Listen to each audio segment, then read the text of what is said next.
youngsters. That pair there, Moody Najjar, the Sydney boy, who's been with Melbourne City since 2018, gets a rare start tonight, his first start since round 4. While Stefan Kolikovsky, who will play on the other wing, it is his starting debut in the A-League. He grew up a fan of the Melbourne Heart and then joined the Melbourne City Academy as a young man. Has impressed in his substitute appearances so far. Connor Metcalf, another inclusion tonight, slotting into midfield. Western United have made no less than 8 changes after that win over the Sky Blues on the weekend. And Valentino Yule, the only other game he started was against Melbourne City in round 13. The same goes for Apostolos Stamatolopoulos, while Luke Giselle makes his starting debut in the A-League after 2 previous substitute appearances. He was in that Australian Joey squad at last year's Under-17 World Cup. Now 18 years of age and recently signed a 1-year contract extension.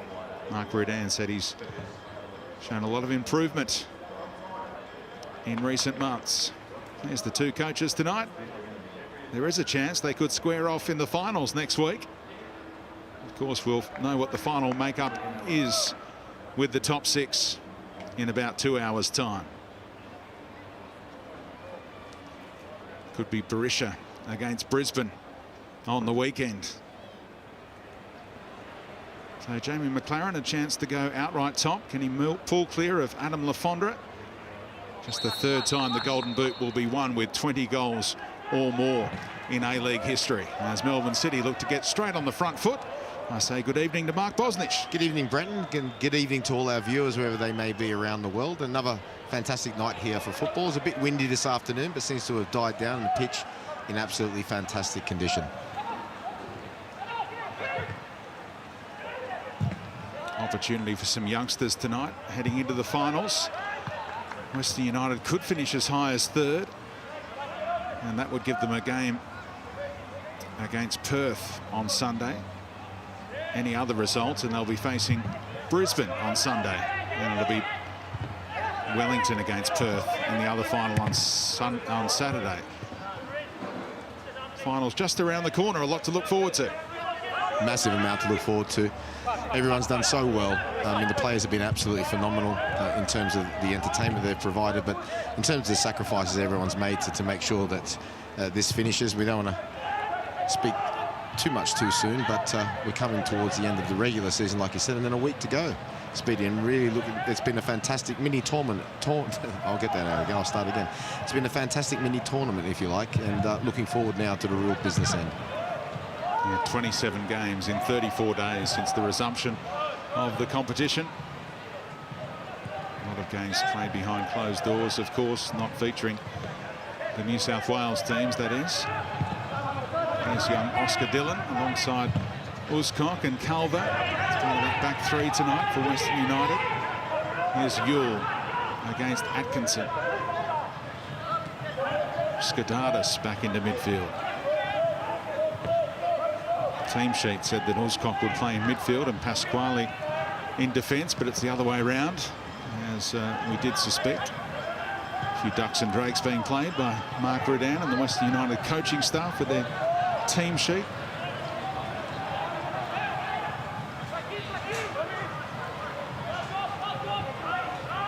No Scott Jamieson for the rest of the season for Melbourne City, staying back home in Melbourne after the arrival of young Cooper to help his partner Vicky, and no surprise that news came through in the last 24 hours or so. We wish them well, of course. Yeah, massive congratulations to him and to Vicky and to all the relevant family.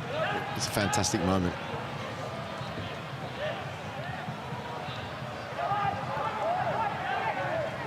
It's been a tight squeeze coming back through quarantine to be available for a grand final if Melbourne City are to qualify, of course. They have secured that top 2 finish. They won't be in action again until next Wednesday, the double-header, the elimination semi-finals. Let's look at that live ladder. Western United credited with a point right now, would need all 3 tonight to leapfrog Wellington into 3rd. And you pick up on that ladder that Melbourne City at this venue against Sydney FC a few months ago now, if that game flipped around, then it might have been a different story for the Premier's plate. Yeah, completely, Brenton. I remember saying that day before the game, for me, that was the game in terms of the Premier's plate for the whole season. And that's something that remains a bit of a doubt for Melbourne City. For me, they've played some wonderful football, the best football, especially the game earlier in the season against Newcastle. Some of the football they've played since they've come back here as well has been absolutely fantastic. That first half against Adelaide was sensational. But there's one thing remaining, and that's when things start going against them. You know, had they got the steel to turn things back around in their favour? We saw in the FA Cup final moments like that, the one you just mentioned before against Sydney here, right here at Cogra, just after Christmas. There was a shining light the other night after Craig Noone got sent off and Adelaide come at him like a steam train. They held out, and I think in the past that maybe they would have lost that. Yeah, December 29 it was here against Sydney FC. Had the lead. Ryan Grant was sent off, yet Melbourne City coughed up all 3 points. Sydney FC came back to win with 10 men. My memory's getting better, Speedy. See, just around Christmas, I thought so. There's Vin Bickler alongside Good. In defence, here's Moody Najjar playing on the left wing. And Craig Noone has been so influential in recent times. Copped the straight red and the one-game ban for that challenge against Adelaide United. So he'll be right for finals. Craig Noone.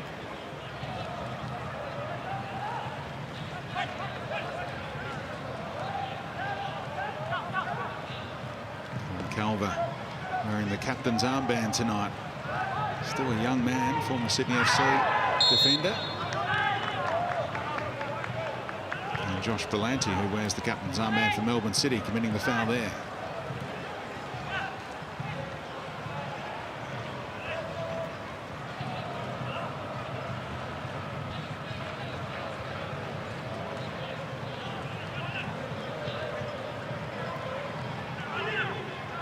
Good angle for Luke Dizelle to whip in the free kick. Let's get it right between that goalkeeper and the last line of Melbourne City's defence. That's the spot to aim for. Somewhere around that penalty spot. Tall Timber are up. Decent delivery, and a Western United player down. They ask for a corner or throw-in, and they get it. Western United. Super delivery. Really well worked in. Mark Rudin can be very proud of his efforts at his new start-up club this season. Fantastic effort, especially coming off the back of having such a successful year with Wellington. There's always that little bit of doubt how you go the following season. He's done it again. Right in contention for the Coach of the Year prize, of course. Good shoulder-to-shoulder stuff. Moody Najjar v Pasquale. Former Melbourne victory man. One out in the end. Awkward defending for Good, with Valentino Yule sniffing around, but Good won that little battle. There's already been some good 50-50s around the pitch.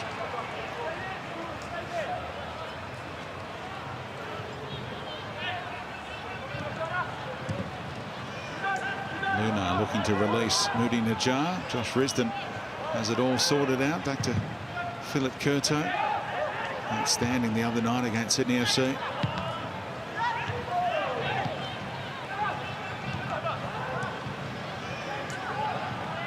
Pasquale nudged off it by Metcalf. The referee saying that's an advantage. Good advantage.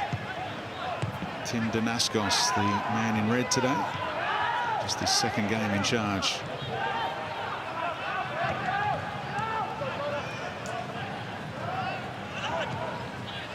Lovely to see Melbourne City play their football. Patient in their build-up. Two wide men spreading the field. Midfielders always looking for the ball. Just one defeat in their past 7 games. 13 wins throughout the season. Mike Redan says that there isn't another team in the finals that will want to face him in those cutthroat games coming up. The only top 6 team he hasn't beaten this season, Melbourne City. Rolled twice by them, so he can complete the sweep of top 6 opposition if this inexperienced lineup can get the job done tonight.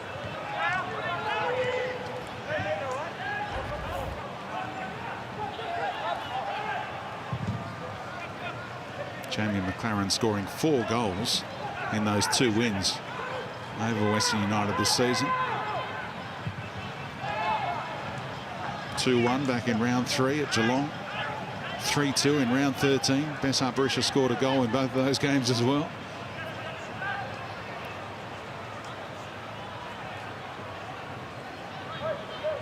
Connor Payne has also had a very good season. Playing slightly different tonight. Western United, Stamatolopoulos and young Yule, twin strikers, and Dizelle just in behind them. Dealt with by Vin Bickler. Back heel out of there, and then the header on the follow-up from Delbridge for City. Payne gets the better of Kolakowski. Chance to whip one in. Bent it around too close to the keeper.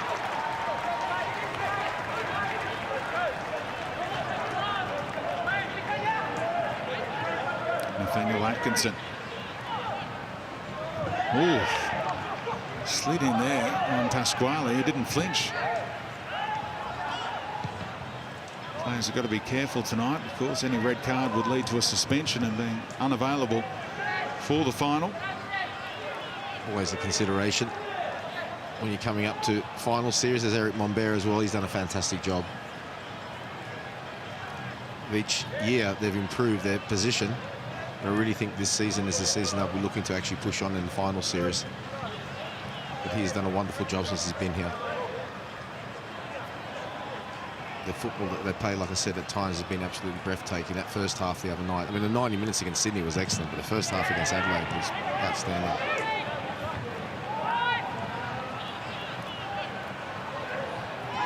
Calver took it off Berlanti. And he's kept on going, Aaron Calver. Hoping Risdon can dish up another beautiful ball. One of the top assist men this season. Only Dimi Petratos for Newcastle has had more assists than Josh Risdon.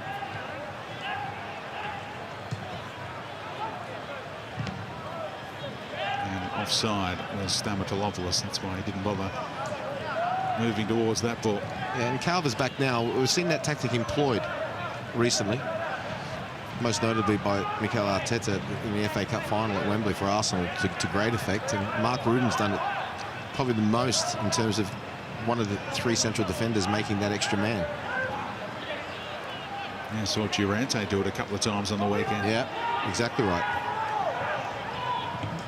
It's very difficult to defend against somebody's coming from a deeper position that you probably haven't really allowed for in your practice tactically and what you've spoken about with your team beforehand. All of a sudden you've got somebody from the back coming. It's like everyone's like, well, who's going to pick him up? Jamie McLaren right over the top. Takes on the shot. He could have used Kolakowski. Probably a better option, but it's not surprising that Jamie McLaren has a focus on goals tonight. He always does. Well, you know how this is avoided, Speedy? It's quite simple. You don't have the awards, i.e. Golden Boot for best scorer, Golden Ball for best player. Hey, let's wait for this. Given up to Metcalf here, and Moody Najjar's never scored an A-League goal. Now he has! Melbourne City in front just 12 minutes in, and the Sydney boy, Moody Najjar, playing for Melbourne City, opens the scoring, and that goal means so much to him. Absolutely cracking strike. Lucky I stopped talking about that other subject, Speedy. Won the ball back in transition, straight out, here we go. Very good closing down, poor pass, straight out to Najjar. And as soon as he left his boot, look at that great first touch, that's his goal. Philip Curto didn't even move, not a chance. Through the legs of the defender, Oscar Dillon. And Moody Najjar, who won a National Youth League Grand Final with the Wanderers in 2018 before joining Melbourne City's academy, gets a chance with the senior side tonight and takes it with both hands. Now see that with the defender, with his legs, through his legs. So that's one thing defenders have got to remember. In that situation, invariably, you go like that and it does go through your legs, just to stay to one side. Because if he just stays with his legs on one side, then Najjar has to go the other side, which your goalkeeper should be on. It's a very, very important point. And if you were the goalkeeper who conceded in that situation, would you be pointing that out to Oscar Dillon now or later? Well, Oscar Dillon's a young player, right? So I'd rather do it to him at half-time. And it's a real technical point. It can really save you, you know, because, you know, you've got to take into consideration young player, OK? So what do you want to do, shout and scream at him now? It might, you know, completely from a psychological point of view, put him off for the rest of the game. So you might just have a quiet word to him. Here's Kolikovsky, and a chance to find Najjar again, but Kurto came to defuse the situation that time. Because it really is a minor technical point, but it's so important. If you're sliding, OK, but if you're going like that and your leg goes out and he hits it between your legs, that pretty, as long as he gets it on target, it pretty much can, you know, it kills your goalkeeper. Put it this way, just watch here. So as he's coming across, just stand there. And then Kurto should be on the other side, which he is, but he puts his leg out and Kurto becomes unsighted, hence why he's just stood there like that, like a rock. Did a lot of work with that with the late Hugo Ekiel at Aston Villa, and he'd become perfect at it. It's something we hear from Tony Popovic's coach sides as well, the former centre-half for the Socceroos, and all that experience in England as well. He prepares defenders for every situation. He's probably nodding along at home as Mark Bosnich spells out his thoughts on it.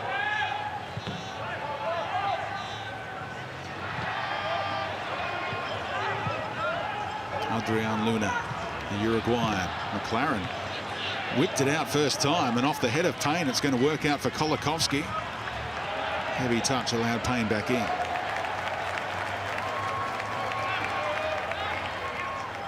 Jamie really wants to score tonight. He whipped that ball out. I've never seen him go so quick from basically in the middle of the half all the way to the box. Well, he has shared the Golden Boot before. That was with Besart Berisha in 16-17.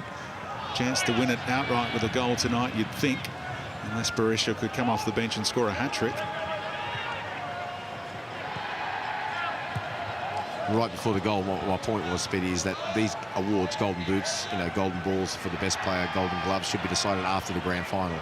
You know, you don't get the Golden Boot awarded after the group games of the World Cup, do you? So there wouldn't be an argument then, yeah?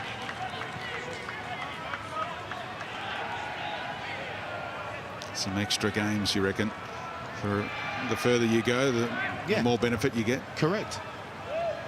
You know, people turn around and say, oh, yeah, but what about the people who haven't made the six? Well, that's their and their team's fault. You know, if you're going to decide the champions of Australia by having a grand final series, then you've got to decide everything else by having the grand final series. And we wouldn't be having this debate that we've had over the last 4 days or whatever it is. We'd only be talking about it on grand final day. We've got other things to talk about. Well, no, yeah, we'll be talking about this and that and the other. We'll be saying, of course, you know, today as well, if so-and-so scores, you know what I mean? Corner routine on a breezy night here. It hung up a long time. Headed back towards goal, and not going to score with a header like that against this man. I mentioned the breeze. Let's check in with the conditions with Tara Rushton. Yeah, good evening, gents. You spoke about the breeze. It's pretty breezy down here. The gale force winds that were around a couple of hours ago, they have dropped off a fair amount, though. There's still a light breeze, but it is incredibly noticeable coming over from the west. The temperature has dropped dramatically. It's about 13 degrees down here. It's pretty brisk. I've got the double thermals on, gents. Yeah, you'll be glad to know that. And it's a stunning night, though. The pitch looks magnificent. Great conditions for football. Neat play by Kolikovsky, but given up there by Adrian Luna. Nice ball from Payne into the stride of Stamatolopoulos, but Vinbikler took it away. Super tackle. Kolikovsky has been the resident hairdresser for the team up in the Hunter. He's got the clippers with him. Wow. Any requests, Stefan can deliver. Okay. Also got the hair dye, as we've seen from both Stefan and Lockie Wales. Okay. Fair enough.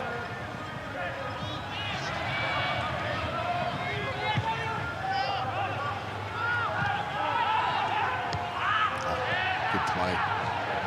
Atkinson got the nutmeg. Little reverse ball, almost through for McLaren. Pinballed off Calver via Dillon, able to prevent the corner. Tonight's captain. Good defending again by Vinbikler, the Austrian. Again, super play by Melbourne City before. We saw that wonderful turn by Atkinson, but you see the position that he was in as well. He was into the midfield, always looking to outnumber the opposition in any type of position on the pitch.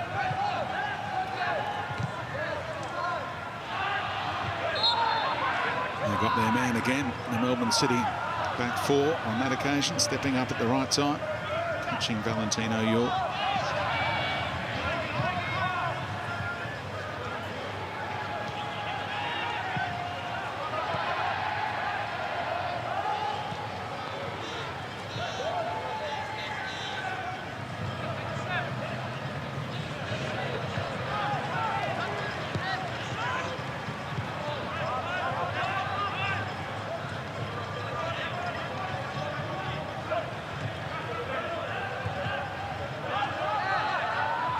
That 1-0 lead, Melbourne City passing the ball around. And that's what Mark Bosnich was talking about. If you're on a live ladder now, they're 6 points behind Sydney FC. And you think back to that December 29 encounter, and they had the lead against 10 men and blew it. 6-point turnaround right there. Mind you, goal difference significantly in favour of Sydney FC.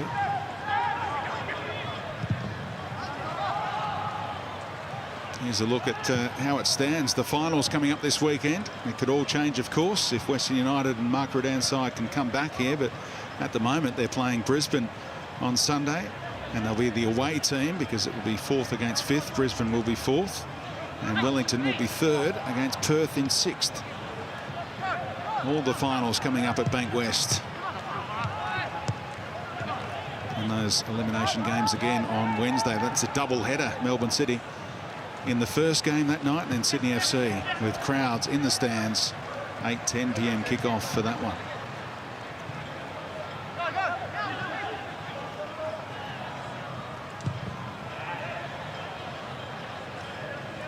It's going to skip away from Risdon. I love the A-League finals. Set up Bozza. Every game's cutthroat. Elimination stuff. Prospect of extra time and penalties, and Bessa Berisha knows what it's all about. That he does. Wonderful success in this competition, especially in final series.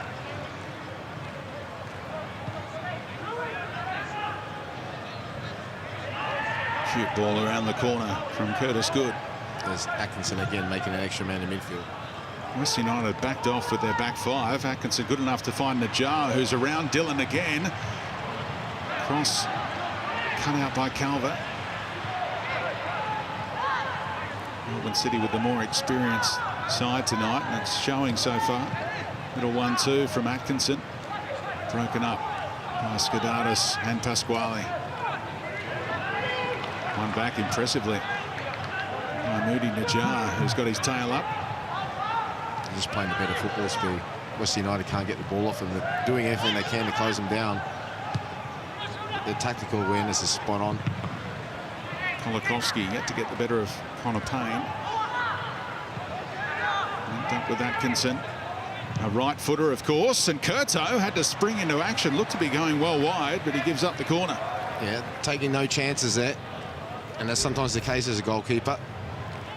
Don't want to be made to look silly by just saying, oh, that should be okay, and all of a sudden it curls in. For all intents and purposes, like you said, it did look like it was going wide, but he can't take that chance. Been sensational for, like you said, Curto, that save on the weekend. I think it was from Caceres. That really was top draw. Former Poland under-21 shot stopper has to be on guard again here as Delbridge loomed large over the top of Uzcock. Harrison Delbridge sent off in both previous fixtures against Western United this season. Melbourne City still able to claim all 3 points in both of those games.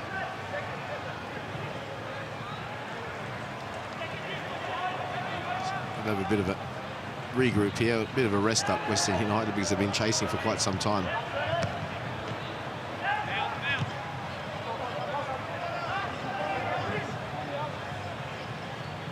That back five of Western United really backing off and leaving the nominal midfielders outnumbered severely. And this is down to Melbourne City as well. If you notice at the start of the game, the likes of Luna, Connor Metcalf, we saw Brillante try it once as well, starting to play those long balls in behind. And what that does is, even if it doesn't find the target, it turns around the opposition defence. So 3 or 4 times, all of a sudden the opposition defence are turning and sprinting towards their own goal, which is one of the most difficult things to do. Only human nature for them just to drop back speedy. And what does that do then for a team like Melbourne City? Gives them more time and space to play in front of them.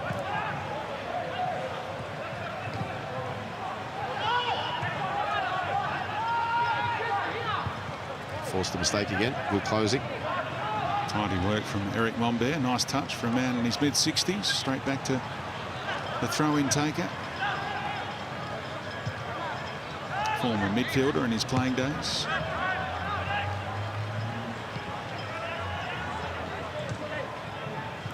Talking Nathaniel Atkinson through it right now.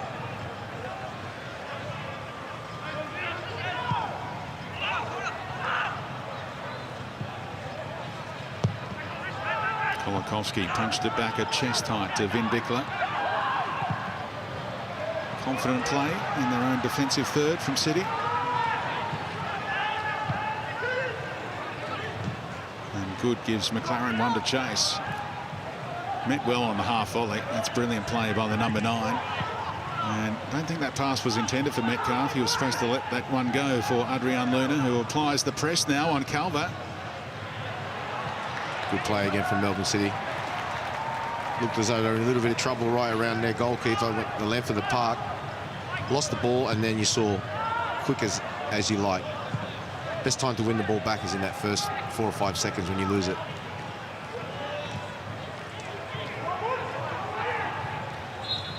A nibble from Metcalf on Pasquale. 2 members of Australian youth teams head-to-head in midfield.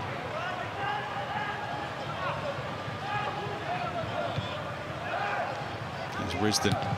Socceroos right back, of course.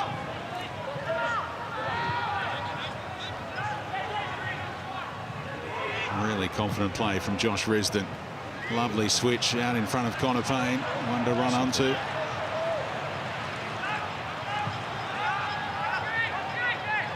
Now Risdon wants one delivered on the diagonal.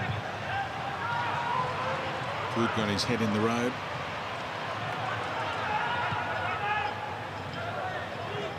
Atkinson is going to get away from its intended target. Little flick around the corner. And Risdon's return ball to Yule. Cut out by Berlanti.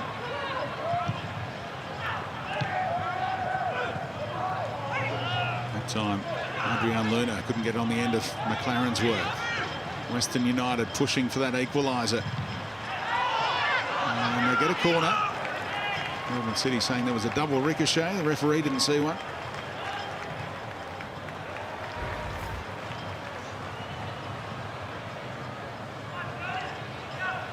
I think they're all right.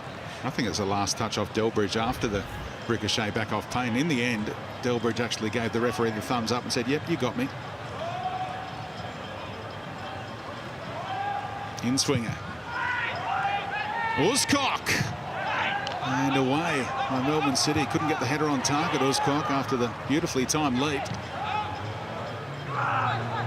Better signs for Western United in the last couple of minutes.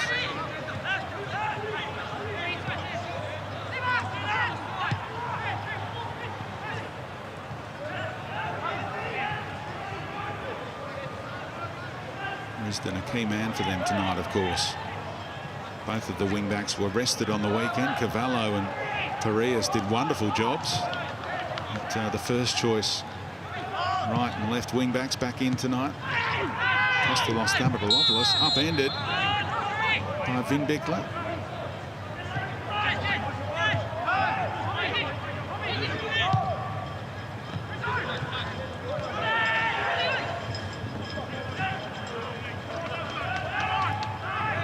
Yule determined to win it back, and he did.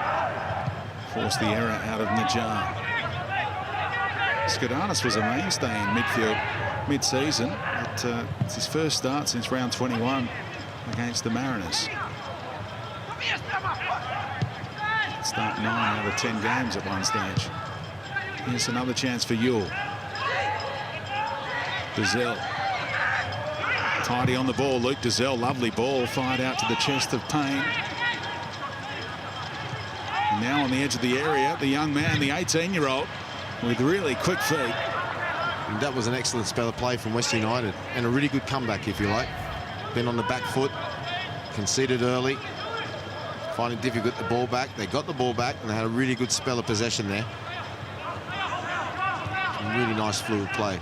Good game. Dizelle was with Melbourne City as part of their youth setup until a team arrived on his doorstep. He was travelling over an hour or so to get to Melbourne City's training ground, and suddenly the boy from Western Melbourne had a team to join just down the road, so jumped at the chance to sign with Western United on a scholarship deal initially, and just had that upgraded. And then found out they were playing out of Geelong. Hopefully, in the not too distant future, they get that stadium up and running as promised at Tarneit.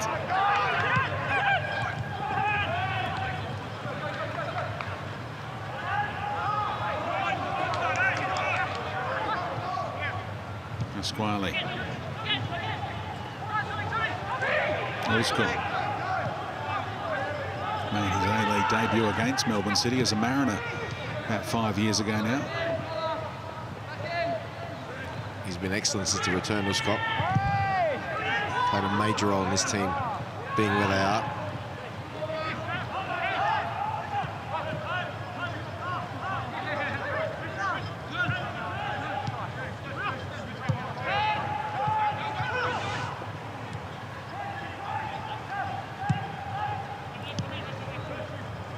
Holokovsky with Metcalf overlapping. Great running by Metcalf and shouldered out of it at the expense of a corner by Payne.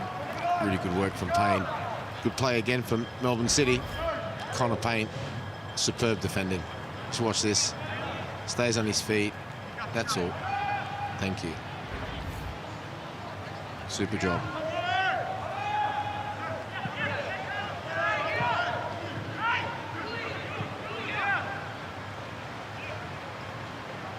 Rolled it short on that side a couple of times, but no one out there to give Adrian Luna company this time. Here's the variation. Atkinson looking back post, but wrong part of the boot.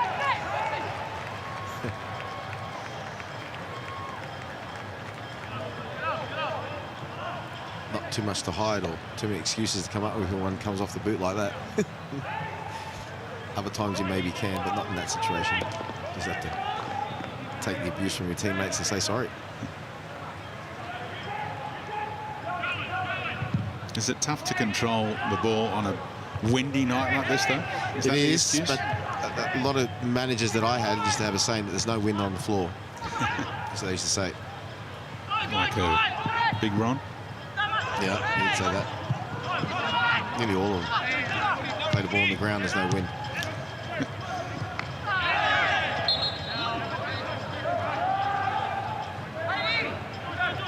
This is very open here as well. It's not a closed stadium. Say like a Bankwest or Amy Park.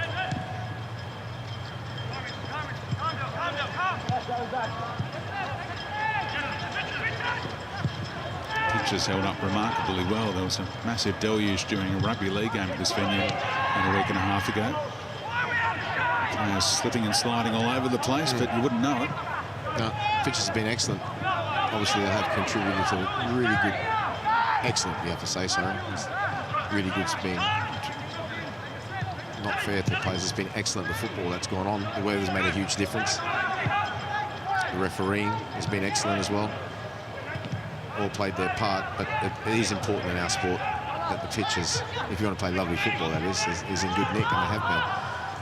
And you're right, we've been sharing it with rugby league, but I don't actually think rugby league is a problem. I think it's more rugby union, because they have those mauls and all that, and all those, you know, Scrums, 100-kilogram plus players and so forth, you know, pushing and that. You can see the whole turf move. So I don't think rugby league is the problem.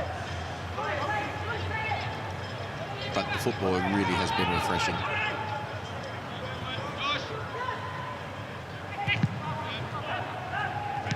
McLaren improvised, needed to Metcalf, who was fouled by Skoudatis. Free kick taken quickly here. Delbridge advancing. Overhit for McLaren in the middle. Jamie McLaren being marked by Tommy Uscock. It's got to be a good ball aerially to give McLaren a chance. That it does. Well, they like to get in those positions, Melbourne City. You saw Delbridge in. They like to whip it in. But on a night like tonight, you've got to get it exactly right. As soon as it starts to go a little bit past head height, the wind can get a hold of it.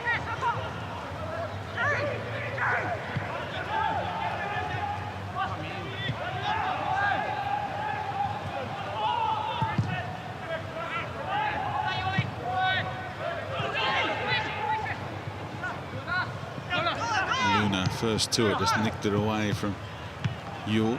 And struck a hand of Connor Payne. Referee let it roll. VAR will return on the weekend for the rest of the finals campaign. A lot of fans have enjoyed no VAR during this little period, but it's back for the finals to make sure that every crucial decision is right.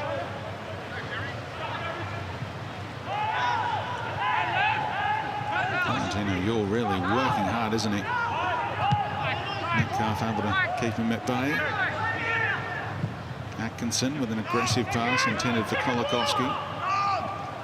They're holding strong, Western United. Like I said, they came back into it about 5-10 minutes ago. Melbourne City have now tried to reassert their dominance, but Western United are holding strong. Here's the goal scorer, Moody Najjar. Upended on the edge of the area. And the referee again played the right kind of advantage and says you can come back for a set piece, edge of the area. Really good refereeing. Good play against by Najjar.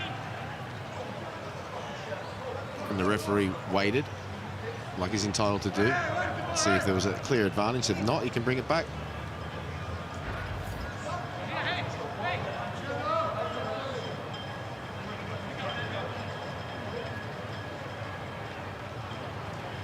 Trying to hear if we could eavesdrop on what Mark Rudan is saying to the fourth official, Alex King. I think he'll be complaining about the fact that Uscott came to play the ball and was just basically a fraction of a second off, you know. And he's probably saying, well, you know, the boy got the ball away, you know, how's he supposed to stop? You know, he's just stood his ground, so that's what I think it is. But this is a dangerous position now. Adrian Luna, 5 goals so far in his time down under. Straight into the wall. There were 5 put in there by Curtar. Almost a chance. There is a big chance now after the slip from Curtis Good. He's pulled out the old Stevie Gerrard on halfway. And now Yule's shot is a tame one at the end of it all. Not quite Fernando Torres-like to take full advantage. A little bit further back. The Melbourne City players did really well to get back.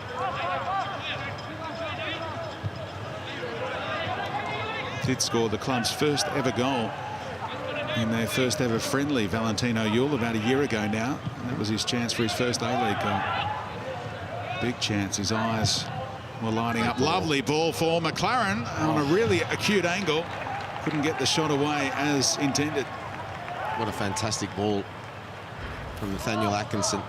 Just watch this. We've seen him all throughout this game, and he does that anyway, creeping into midfield to make those overloads. He plays that ball inside the pockets in between the edge of the 6-yard box and 18-yard box. It's just so dangerous. James McLaren just a wee bit out. Because it was Demba Ba who took full advantage that day. I think Torres killed them off at the end, didn't he, in stoppage time? I think he did. So you can delete those tweets if you're just going to let us know. Out there in soccer Twitter land. I don't know who got the second offhand. If you say that was that, I don't remember. It was Demba Ba. No doubt about that. But that's all forgotten now, because unfortunately that team that didn't win that day are now, I'll say it, champions. Let's move on. You'll never walk alone, boss. Yeah, okay. Here's Kolakowski. Again, trying to play McLaren in behind. Not far off. Just a little bit out. Again, those are the most dangerous balls. And especially when you've got wingers coming in from that side to play that ball for their strike, and that is really, really dangerous. But it was a little bit out.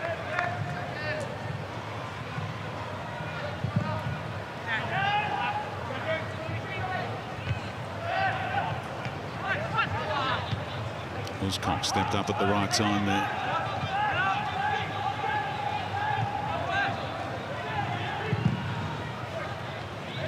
Ball really is travelling from left to right on your screens, isn't it? Furto pumping the ball long.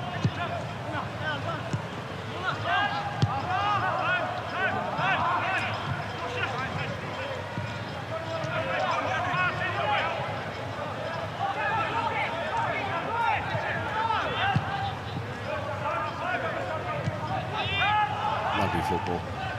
There's a lot of room between those lines, isn't there? And Metcalf was played into that space. Given up by Atkinson, though, and Risdon strides the other way. And he was hoping Berlanti was going to disappear, judging by that pass. Holding strong, Western United, like I said to you. Maintaining their structure. A lot of people always say, oh, that word structure, but what they mean is they're just maintaining their position. Melbourne City are trying to move them with quick, slick passing. They can open up those gaps, but Western United are holding strong. Atkinson, the referee let things roll again. And Skidardis there to head him off at the pass. Super tackle by Skidardis. Risdon takes another risk. Coughed it up to Metcalf. Moody Najjar.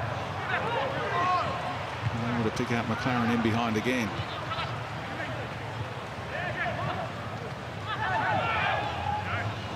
Dizelle, really well balanced athlete. As I said that, I think I got him. He fell over on his backside. Here's Kolikovsky. Luna. Miss McLaren in the middle. Awkward bouncing ball for Josh Risdon, who dealt with it pretty well. Referee let Western United take that free kick and get on with things, even though it wasn't where the infringement occurred. Fair enough.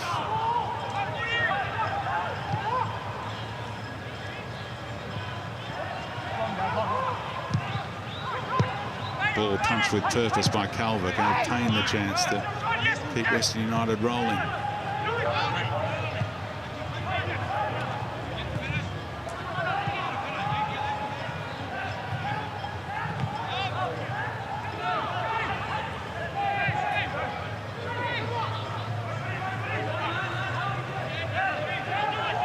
Pushing to beat Sydney FC the other day, the winner arriving in the 90th minute for Western United. And they'd love to maintain that momentum heading into finals. Playing well. Being patient both in defence and attack. How long do you anticipate we might see a Berisha or a Diamanti in the second half? I wouldn't bring him on personally, mate. What do you think Mark Rudan will do? I don't know. We just saw him before. Obviously, he was upset at a decision. You don't know sometimes, you know, with managers, they might get to a stage in the game where they think, you know what, not only can I win this, but I really want to win this. Not to say that he didn't feel like that beforehand, there's no doubt about it, but in terms of, you know, bringing on your big guns, you know, that can sometimes change. I doubt it, because I'm sure there'll be people around him saying, well, listen, are they worth the risk, you know, of getting an injury or, like you said, a red card or something? You just don't know, yeah? And I think that his team have done well. You have to say, really, really well. They're coming up against an accomplished side in Melbourne City who've taken a lead, you know, through a poor pass from Western United and had really good spells of possession. But like I said, they held strong and they've, you know, offered some things themselves. They've, you know, come back at Melbourne City. So, for me personally, no need for them to bring them on. I'd be thinking more along the likes of this fella here with the ball, Risdon, and kind of Payne on the other side. When shall I be taking them off so that they're fresh come Sunday?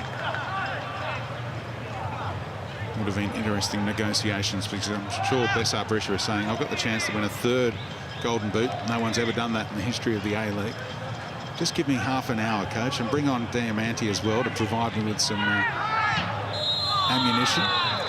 Winning the championship overrides that by a factor of 100 than winning the Golden Boot. This sport is not about individual accolades. I know what you're saying, but, and I'm sure if you ask Besart Berisha, what would you rather do, win the championship, the grand final, or would you rather win the Golden Boot? It should be 10 out of 10, and I'm sure it is, win the championship. So Oscar Dillon into the book as we tick down towards half-time for that missed time challenge on Moody Najjar,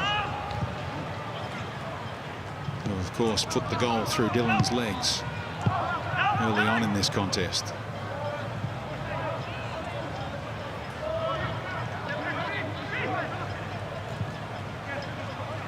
few Sydney boys in their lineup. Melbourne City, Tom Glover in goal, Delbridge part of that defence, Moody Najjar among the attacking trio today. Here he is again in behind Dillon. Across the face, oh, the horizontal header! Aaron Calver scooping it over his crossbar. Well, prone on the deck, you don't see that too often. Well, he done brilliant in the end, but I could feel, I could actually see Jamie McLaren's eyes opening as Najjar's ball come across and Calver falls over. But he done brilliant in the end. He actually Absolutely fantastic. He got clipped by McLaren. That's why he was on the way down. Well, whatever happened, he done fantastic in the end.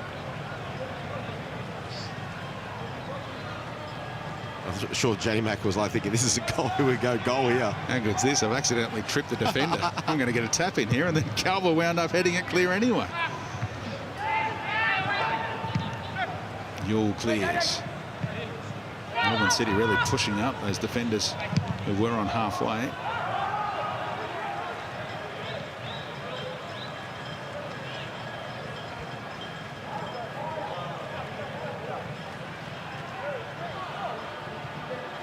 All the players back into position now after that set piece for City.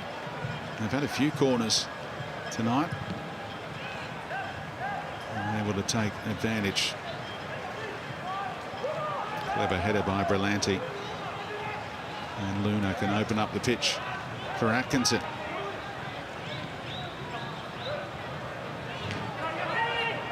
Great flow about this game. You wouldn't expect there to be much stoppage time. Maybe the obligatory minute to be put up on the board by Alex King.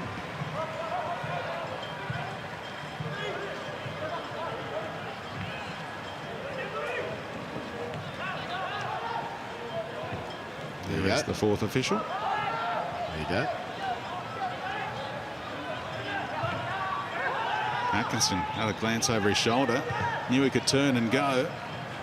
And Risdon able to backtrack in time. Straight to Atkinson though. Moody Najjar has time to assess his crossing options. Away by Dillon. Kept alive by Berlanti. Atkinson juggling his way through.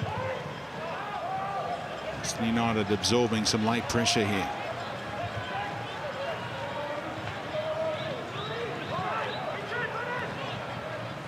A few players slipping in opportune times.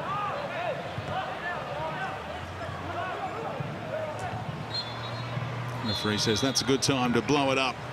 And Melbourne City, continuing their strong finish to the campaign, are in front at the break, courtesy of that man's first A-League goal. 20-year-old Moody Najjar with an unerring finish through the legs of a defender. 12 minutes in. That's why we have the scoreline at half-time. Melbourne City 1, Western United 0. And we'll be back with the half-time show with Tara and Bozza right after this. Stay with us.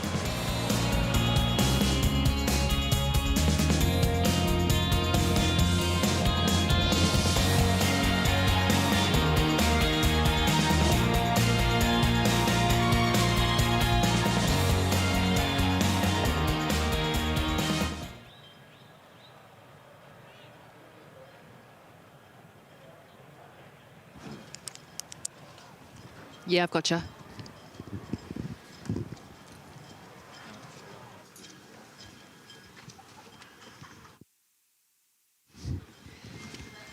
Dan, is that green tape there?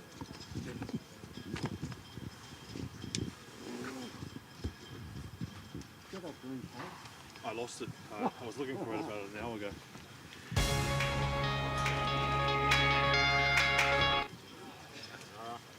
Hello. It's pretty fresh. Just a little bit.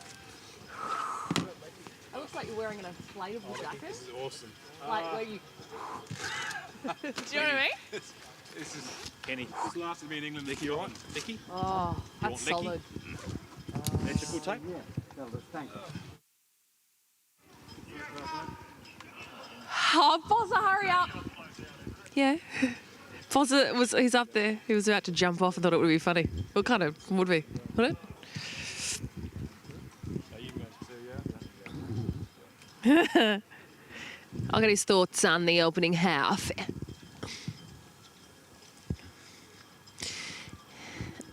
Sorry, who? Ooh, moody. Whoa! Fuck, you know what's exciting is why in the world with the sprinklers on? It's fucking freezing out here. What are you doing?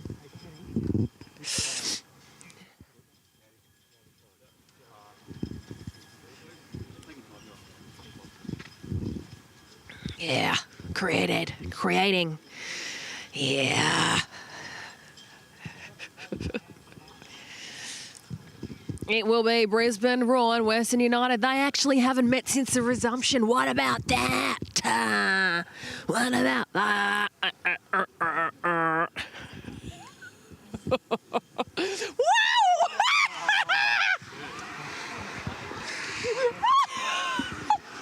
so cold.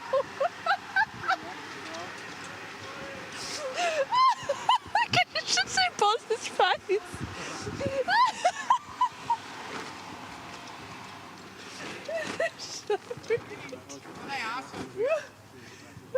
West United.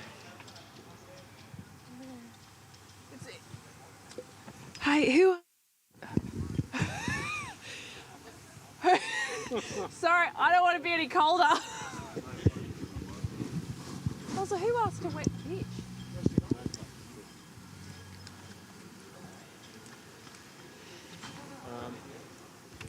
You all right? Sorry?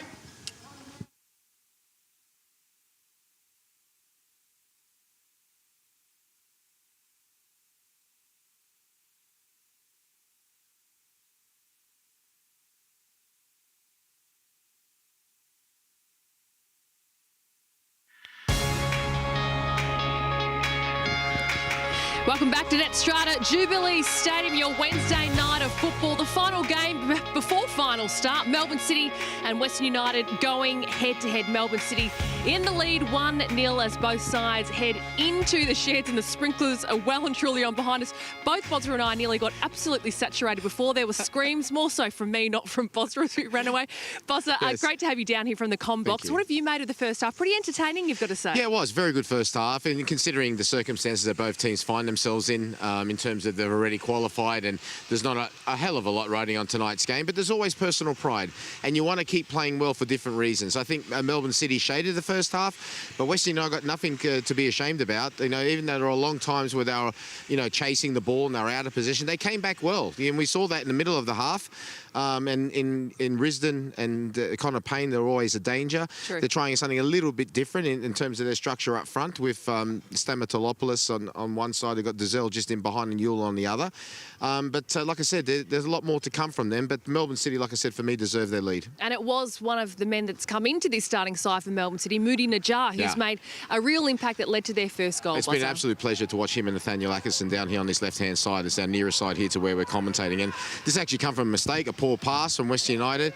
And there we go, a wonderful strike. It's just the defender, as I spoke about in commentary, that's one thing. It's a very technical point. You really are splitting hairs.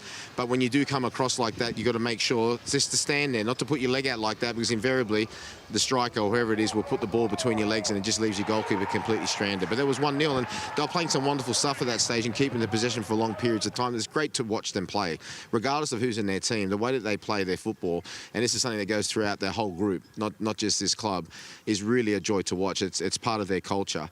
But to be fair to Western United, like I said, they stayed strong in their defensive structure. They refused to be moved around, which is part of the tactics that the City use against you to try to open up gaps. And they themselves try to come back into it, and they did a couple of times. Yeah, they haven't been short of enthusiasm. You've got to say that. A host of changes, only 3 of the starting 11 to remain from the game that they played against Sydney FC last Saturday. They are missing, we know, the big names, Diamante, Barisha, Max Burgess, etc. You can see the work that Josh Risdon and Connor Payne are having to do down the flanks and also whip in that ball, because it's a completely new 3 that are starting up front for them. Yeah, it is. It is for them. And look, they rely on them too in general times as well. And they've been, doing everything they possibly can, because a lot of times they've been defending. But like I said, it's a new team. It's an experimental team. There was that half chance, you have to say, to young Yule. And then he must have sensed all those Melbourne City players basically hunting him down after they lost the ball, on the halfway line. And Skotadis and Pasquale have done a very good job in front of the three-man central defence as well. Uskok has been good, as he has been since the restart as well. But Mark Rudin would be looking for a little bit more from him in terms of an offensive, perspective. But it's very difficult. They're coming up against a very accomplished side, a very good side. I know you were asked it in commentary. You would sit the big guns on the bench and rest the legs, Boz. Is that what you do? That's what I would do anyway. Look, I mean, we saw Parias on the weekend and Cavallo play really, really well. So I know maybe Mark's got a few different ideas for the weekend. You don't know about that, but generally we know that we're pretty sure we know that Risdon and Connor Payne are genuine starters. True. And it's in a very difficult position, those two wide positions from a physical perspective. They do so much running. You've seen it up and down, up and down, up and down. And for me, I would take them off now because I wouldn't want to risk an injury or anything like that, and bring on another two. Yeah, we'll see what happens when we come back for the second half of the game. Looking at Melbourne City, they have created, you would say, more of the chances. Nathaniel Atkinson's been incredibly busy, and of course he's coming into this side for Scott Jamieson, so great to see him busy, and Moody Najjar as well. But like I said, both on this side have been an absolute joy to watch. The save from Philip Curto, we didn't know if that was going wide or not. But one thing that Melbourne City, what everyone's got to watch out for, what they do, and they do so well, they don't mind what part of the pitch. That was a wonderful ball. Jamie McLaren was just a bit off there, right into the pocket. They don't mind what part of the pitch it is. I mean, a lot of times they were getting closed down at the back by 4 Western United players up front, closing them down. They kept their cool. They don't mind to go back to the goalkeeper. They don't mind to put their fullback stroke wing backs into the midfield, which is what they've been doing. Anything just to get the overload, which is the extra man, and then they're confident in their ability to play. There was one time when they seemed to be in a little bit of trouble on the other side of the pitch around Glover in goal, and they went basically the length of the pitch. They remain confident, they're passing, and they really believe in what they're doing. And when they're like that, they're pretty much unstoppable. As it stands, Bozza, looking at the elimination finals, it is Brisbane Roar v Western United. That would be on Sunday. If it stays the same with Western United being defeated tonight, they haven't met yet since the resumption. That's a tasty fixture, that one. Well, it will be for a variety of reasons, and we know as well with Scott McDonald, who used to be at Western United and played such a great role in when they first started here, that pivotal game they had in round 4 when they come back from 2-0 down against Melbourne Victory. He was a massive part of that. He's gone up to Brisbane. Brisbane are a dangerous side as well. I really do think, because of everything that's going on, metaphorically, the chips have been thrown in the air, that there's not one team in that 6 that can't win this competition this year. I truly believe that. It'll be interesting to see what they do in the second half from both sides. You were saying hopefully maybe a Payne and Risdon will be given some resting time, but what about Melbourne City? Melbourne City, I just keep exactly the same. There's no reason for them. They've had probably the fewest games, I think, along with maybe Brisbane. Only had 3 games, so pretty much 1 each week. So I'll just keep them going. Maybe on the hour, have a look how everything is to make sure that everything's all okay. I would maybe try to wind up Jamie McLaren, so I'm going to take you off. But I said that'll be pretty much it. Keep playing the football they're playing. They want to keep their momentum going. I'll be thinking we're playing tonight, and now we're going to play next Wednesday. I want to keep this momentum going, so just keep it going. After the hour, managers should always look, regardless of the situation of the players, and do I need a bit more energy there? Is that person 100%? I should be always looking to make changes from that point onwards. Well, we'll see how it does play out, Bozza. I'll let you get back up to commentary. We have a huge second half coming up on the other side. We'll hopefully hear from Mark Rudin from Western United as well. And don't forget, 2 of Australia's biggest boxing stars go head-to-head later this month. He's boxing's next big thing. An all-new Zoo. But is he ready for this? The saviour of Suncorp. The bomber of Brisbane. An all-Aussie super fight. Jeff Horn versus Tim Zoo. Wednesday, August 26th in Townsville. I'm the wave of the future. I'm the shake of the mover. Eliminate the confusion. I don't talk it, I do it.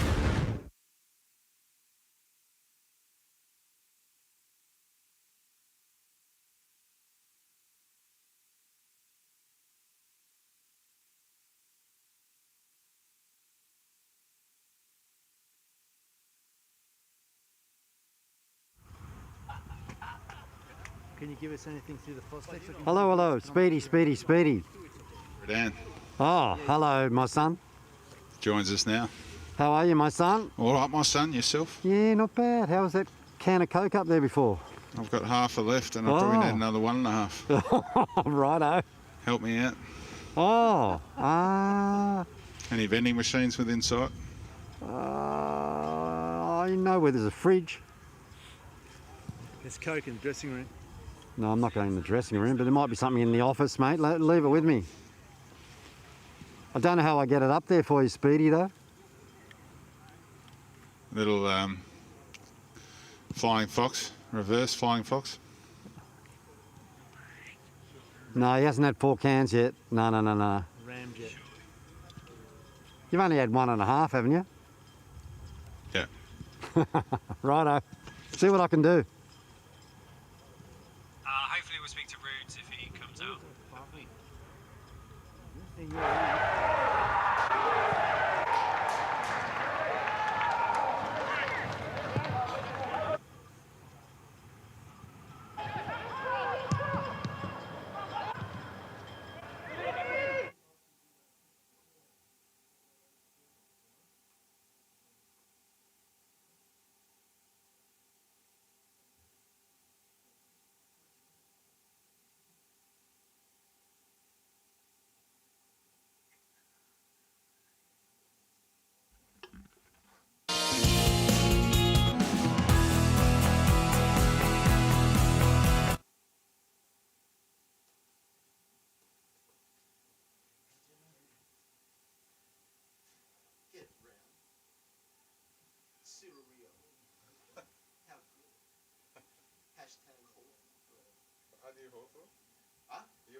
Well, no other reason, but from when I was a kid, I went in, that was me.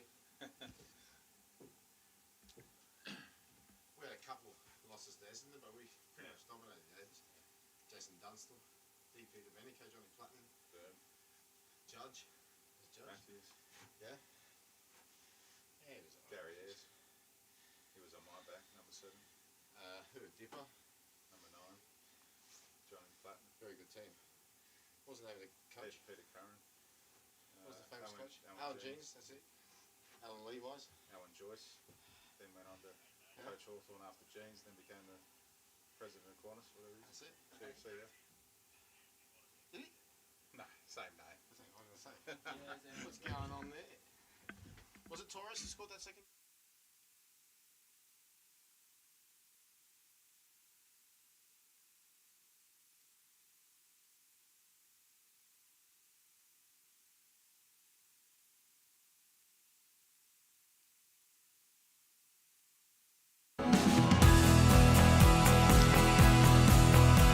Entertaining half of football, dominated by Melbourne City, with Moody Najjar scoring the only goal of the game so far.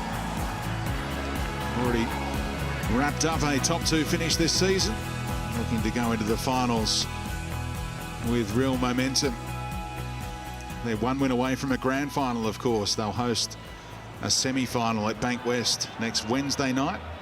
The early game, 4:30 p.m. kickoff, for a spot in the big one for the first time. Of course, they've been there on FFA Cup final day before, but never A-League grand final day. Big opportunity tonight for Moody Najjar, the 20-year-old. Will we see this man on the pitch? He's already wrapped up the Alex Tobin Award for Fox Sports Player of the Year. Alessandro Diamanti, 25 votes, 1 clear of Diego Castro and Riley McGree, after another spellbinding performance against Sydney FC on the weekend. As he put it in his social media post, he won the crossbar challenge. Didn't score that goal over Andrew Redmayne with that quite brilliant strike from near enough halfway. Young Dizelle has been playing in the Diamanti role here, and Valentino Yule has been busy. 25 years of age, all those goals in the Victorian NPL. Looking to get off the mark at this level. Western United's coach Mark Rodan, good enough to join us. We're all wondering whether you'll give Diamanti and Berisha a run tonight. What are you thinking on that front? Yeah, perhaps, we'll see. I probably will. You know, I won't keep him on the bench for too much longer. But in terms of the first half, you know, we've given you know, a lot of players who haven't received too many minutes this season, some game time, and they've been doing okay. A few little improvements as well. They are getting through their left back. They get out through their left back quite often, so we wanted to rectify that and just to be a bit more free on the ball. I just want them to enjoy this as well this time, and just to relax and just to enjoy it, really. And that's exactly what I was going to say to you, Mark. I think you should be very proud of how they performed in the first half. And you took my second question away from me, as I say, to what did you say to them? But on the top of Speedy's thing, in terms of Connor Payne and Risdon, are you going to watch them very closely the second half in terms of bringing them off? I'll tell you now, boys, I'll take them off with 15 minutes into the second half. They're playing 60 minutes, that's it. And they both asked me to ask you that, so I told them 10, so there you go, that's fair enough. Good on you, boss, Speedy. Okay, thank you. Thanks for the insights. We've already seen what, or heard, what the impending substitutions are. Wing backs will be rotated. Barisha and Diamanti anticipating game time.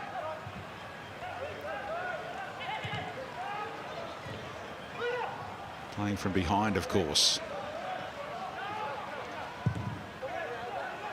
Can Jamie McLaren get amongst the goals as he has in the 2 previous games this season against Western United? A couple of braces. He'd settle for 1 tonight. Otherwise, he'll be sharing that golden trophy with Adam Lafondra and perhaps Besart Barisha. He might just have enough time to score a double himself. Bess, the form he's in.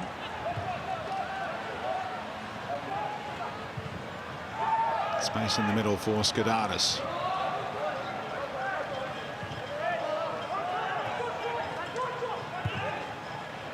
Stamatolopoulos laying it off back to Jerry. Skadatis.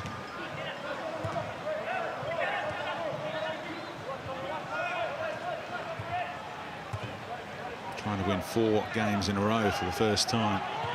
The team in green and black.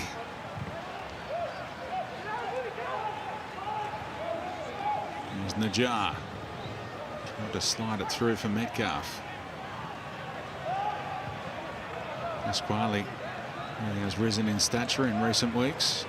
The former Melbourne Victory starlet. Atkinson, plenty of power in the shot. Bit of a stinger there. Well held by Curto. He was fantastic in the first half, but Atkinson and Najjar down this side. A real pleasure, I was saying at halftime, to watch them down here, right on our near side here, Speedy. Dazelle has Yule right down the middle, and he used him. Clever pass by Luke Dazelle, the playmaker. And in the end, Yule had too many to beat. By stinger at the other end, you mean for the goalkeeper or the way that he struck it? Both. The old stinger. McLaren played it cleverly. That return ball did him no favours. Nearly rebounded. Well, friendly fire his way.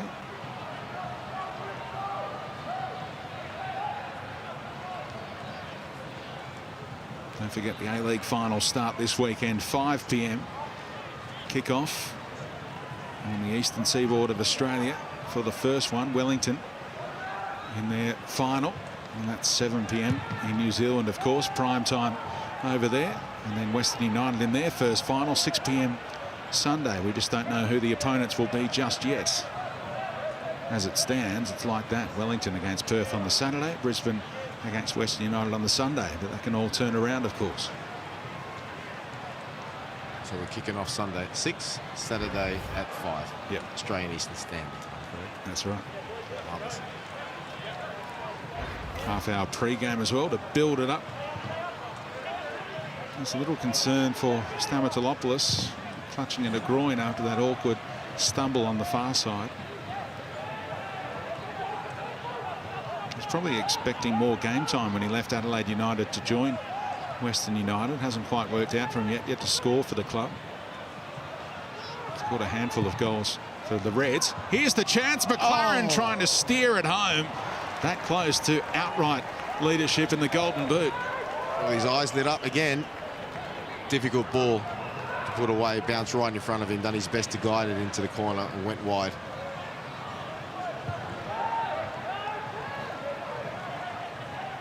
He had that time when he was on his backside thinking and reflecting on the opportunity he had, how he might have done it differently.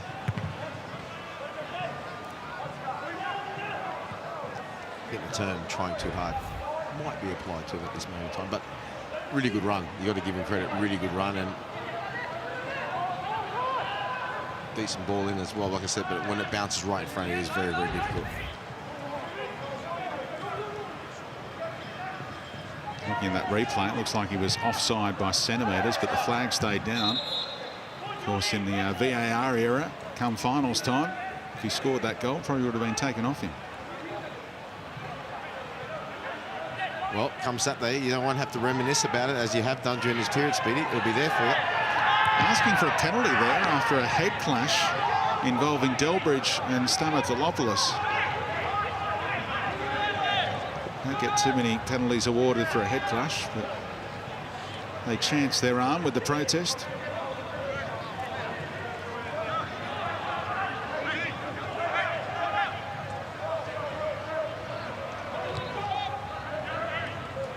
Payne's long throw. Morscock trying to flick it on. Delbridge stood tall.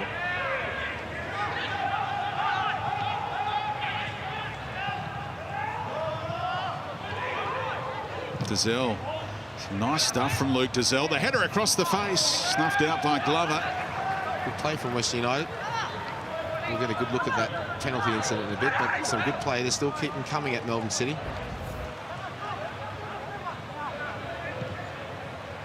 Head butted in the box, Boz. Well after the ball had gone. Is that a foul? No, I think he was going to hit the ball.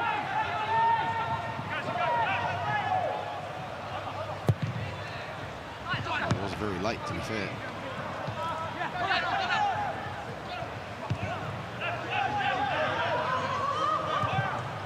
Kolikovsky. Luna now overlapping. Turned him down in the end. And Kolikovsky. Valenti helping it on to Atkinson. No one reading that pass. Payne could have let it go. Now Kolikovsky with that dynamic move, and Luna was trying a very audacious pass.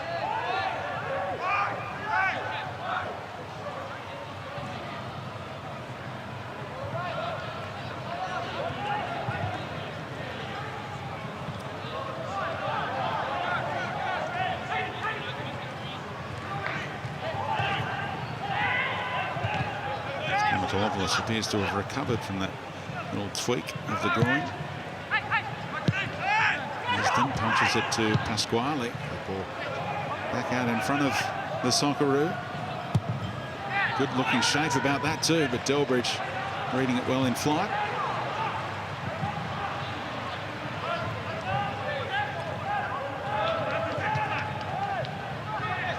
Pass getting away from Pasquale. McLaren and Najjar combining. Atkinson there if he wants him.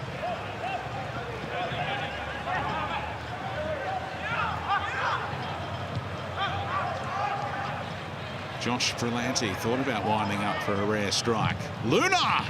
And again the one-hander from Curto. Absolutely super save.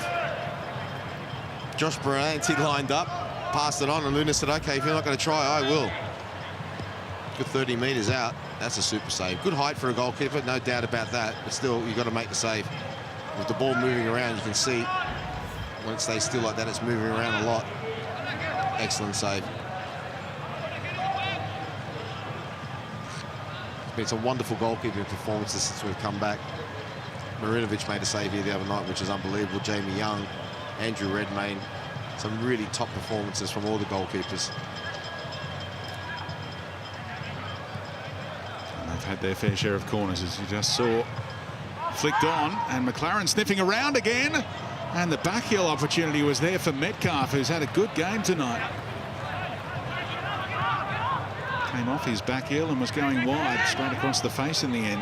Don't know how that one stayed out.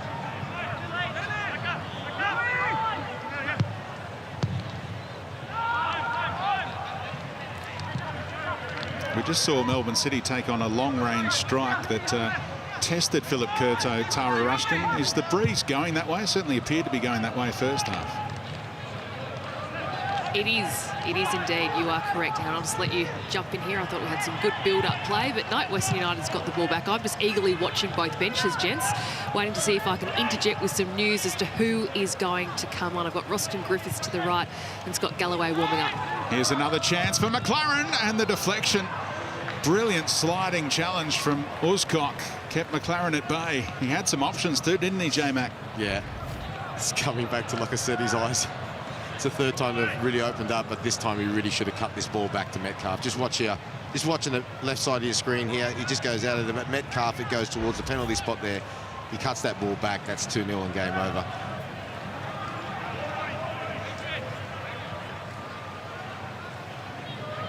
No shots on target. That's been a strength of his this season. Getting shots on target, making the most of limited opportunities. Well, that one was on target. It's just got blocked. Nice for handball. They're given. Penalty has been given. Uscock with his arms raised. Referee says it's an unnatural position. At really close range, the header was blocked by the outstretched arms of Uscock, who thinks he's just balancing himself. Tim Danaskos says pen. Oh. And you can see why maybe on that replay. Yeah, I don't know if that... It definitely wasn't above his shoulder. Is that a natural position, though? Did it look natural to you? From the first instance, let's have a look at it again.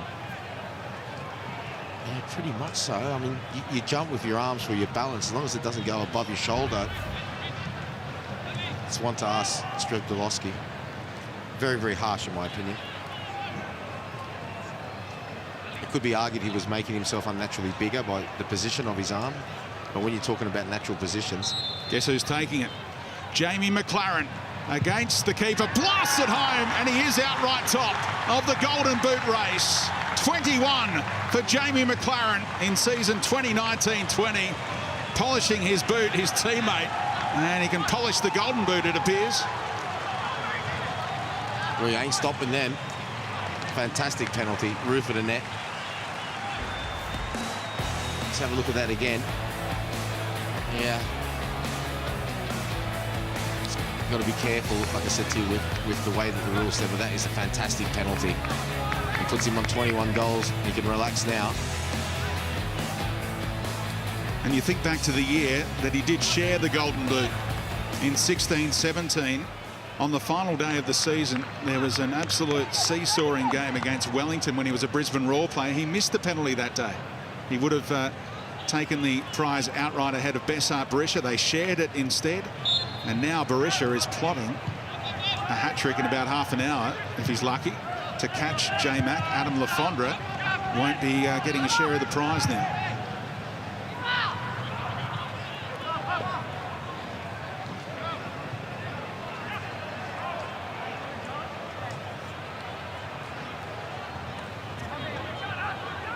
Jamie McLaren, phenomenal goal-scoring record. 77 goals now in 123 A-League games. He's only 27. Of course, he probably still harbours ambition to play overseas, but if he keeps playing a number of years in the A-League, you just wonder what figure he might end up with for National League goals. Just offside, Kolakowski. You've had your thoughts on this penalty. I think Uscock looks at where the path of the ball, and Delbridge is intending to head the ball, blocks a header going back towards a dangerous position here. Just look at the eyes. He has a look at Delbridge. Where's it going? Keeps the arm out there to block it. I think Strebdolowski would be saying great adjudication by the referee on pitch. Yeah, perhaps so, like I said. But when you ask the question about whether or not his arm was in a natural position, you could argue with no problem whatsoever that his arm is in a natural position. It's not above his shoulder. He's using that for balance originally to get up. But you are right. His eyes did go to the player when he realised he couldn't get a header. But I doubt what he would have been thinking to himself, I'm going to block the header coming back across with my arm, because he knows he's going to give away a penalty. Tough one. I thought it was harsh. I could understand it going either way, put it that way.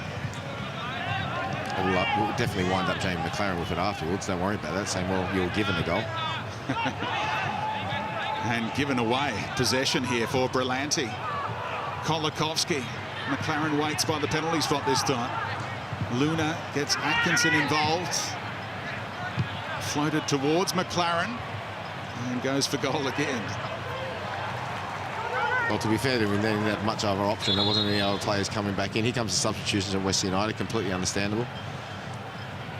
So But Melbourne City really starting to play some wonderful football again. So that wing-back rotation, as promised by Mark Rudan. Both Risdon and Payne off, and Parias and Cavallo, who played those roles brilliantly the other day. That was super, weren't they? We get half an hour here, and Tamoki Imai has been a brilliant addition to the A-League and Western United, and he's going to replace Aaron Calver. I don't think Tamoki Imai has probably got the credit that he's deserved, especially since the restart. He's been absolutely phenomenal as well. There's been a lot of good players for a lot of the clubs since we've come back, but he's definitely been up there. He goes to the right side of the back three. So Mark Rudan can still make 2 more subs at 2 windows if he wants to. And Berisha and Diamante eager to get out there for any kind of cameo.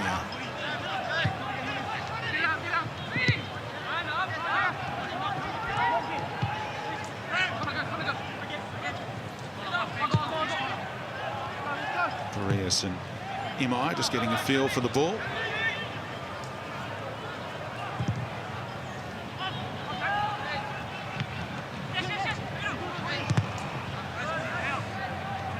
Luke Dizelle, just 18 years of age, but his composure on the ball has been a standout tonight. He's been excellent. I know a lot of people will be saying, well, excellent, has it? But in the bits that he's actually been in the position to do what he does best, I mean, a lot of his time has been spent defending in the structure. But when he's been given the opportunity to do what he does best, he's actually been very good.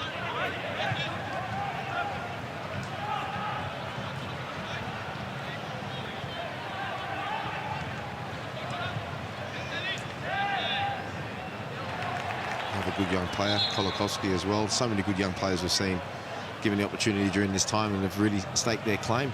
Might be the end of the section for Kolakowski, because he's seen his look-alike in terms of hairdo at least make his way to halfway, Lockie Wales. And it is Kolakowski for Wales. Got Galloway getting a run out as well, and Roston Griffiths for Curtis Good. So some triple bunger substitutions going on for both clubs. Completely understandable.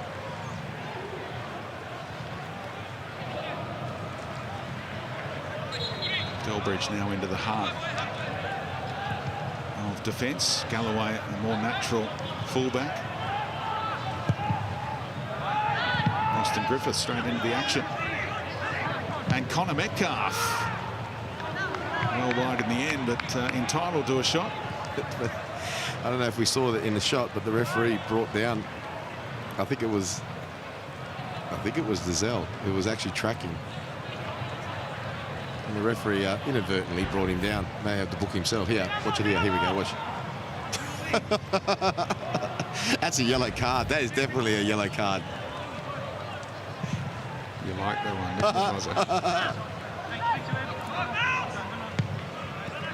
you, Remember Paul Gascoigne taking the opportunity to book a referee when the yellow card fell out of his pocket, and the referee said, you can have a booking too. Seen that a few times. Lovely ball. Lockie Wales just on. Good defending. And blocked off by Cavallo, I fancy. Super defending. Goalkeeper done well as well. Closed the angle very quickly. You just watch this. All of them converge. Great timing from all of them.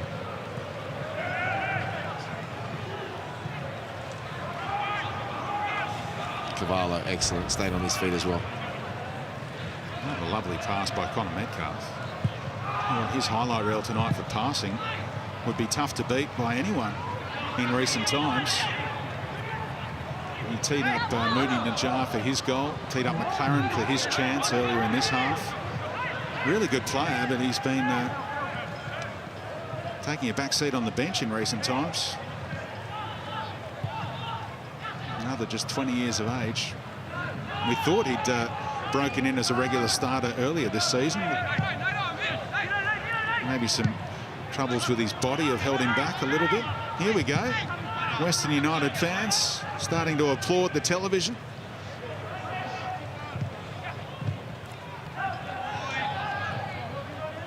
Wales v Cavallo again. Good play again from Cavallo. Knows he's up against it with Lockie Wales, somebody who's got electric pace. 2 bits of play, especially coming off the bench as well. Superb. Here they come. So this is all 5 subs used by Mark Rudan with near enough half an hour of game time to play. So no more subs available. Player gets injured, they'll be down to 10, but they're down 2-0 and they're bringing on 2 superstars. Alessandro Diamanti, the winner of the Alex Tobin Award, presented by Fox Sports, and Bessart Berisha up top needs a hat-trick to catch McLaren. Diamanti's first touch, right foot pass. Parias, brilliant. Look at his speed again around Delbridge. Berisha waits in the middle, just overhit by Parias, who snatched at the chance to pass. What a play he is, that Parias, eh? That was like a carbon copy of the weekend against Sydney. See him flying down that right-hand side. What a play to come in.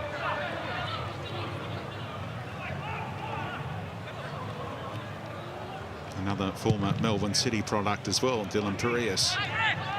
Limited opportunities under Warren Joyce. And him in search for a new club.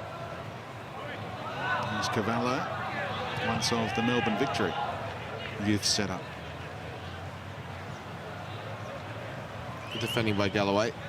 Cavallo, you saw there, just tempted him, just wanted him to make that first move. Trying to take him on one-on-one. Wants him to go first. Good defending, stayed his feet. Diamanti no-look pass to Pasquale, surprised him. Of course, it was at this end that Diamanti is attacking, where he produced those 2 majestic chips of Tristan Prendergast in the 5-3 game against the Wanderers. So Tom Glover won't want to leave his line, especially when it's into the wind going that way tonight, Bozza. There's plenty of room for a chip. I have to ask Tara soon as it died down a lot. Diamanti scrapping with Roston Griffiths, who was late into camp in New South Wales, had to go through his own individual quarantine. Oof, that's an awkward whack on the head for Oscar Dillon, who blocked that cross at relatively close range from Lachie Wales and paid the price. Here's what I mean. Western United made all their changes, and if this is a concussion and the welfare of this player is in question, then they might have to play out the game with 10.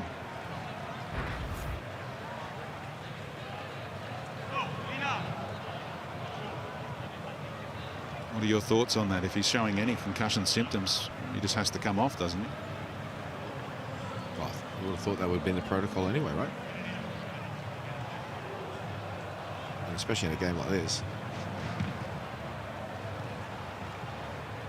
But regardless, if it's somebody's head, it's somebody's head. You don't take no risk with that whatsoever.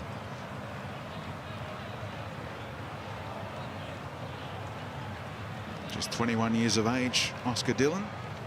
Back-to-back starts for him.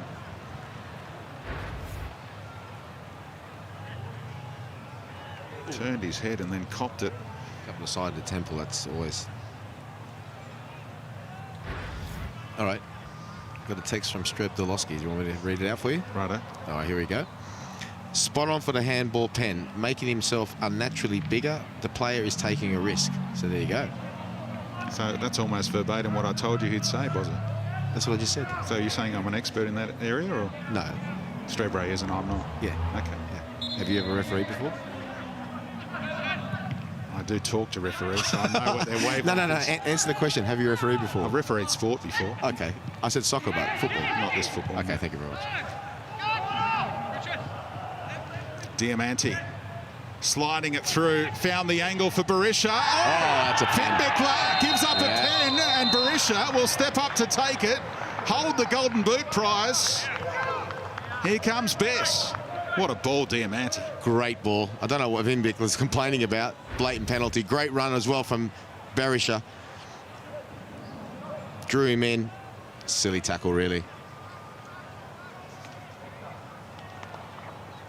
But a superb ball and a great run. And here we go. Got to stay on your feet there. Once you lunge in, all the player has to do is to make sure that you hit him. Only been on the pitch for about 5 minutes. Bessart Berisha sends the keeper the wrong way. He's up to 19. There we go. A game within a game. Another good penalty. You watch the penalty closely as well. Half an eye on the goalkeeper. As soon as the goalkeeper goes, there it is, blatant penalty. Spot on with the decision. And watch the penalty closely. You see he's got half an eye on the goalkeeper. As soon as the goalkeeper moves, he puts his foot across it, goes the other way. See? There you go. Has missed a few penalties down the years, but he wasn't going to waste that one.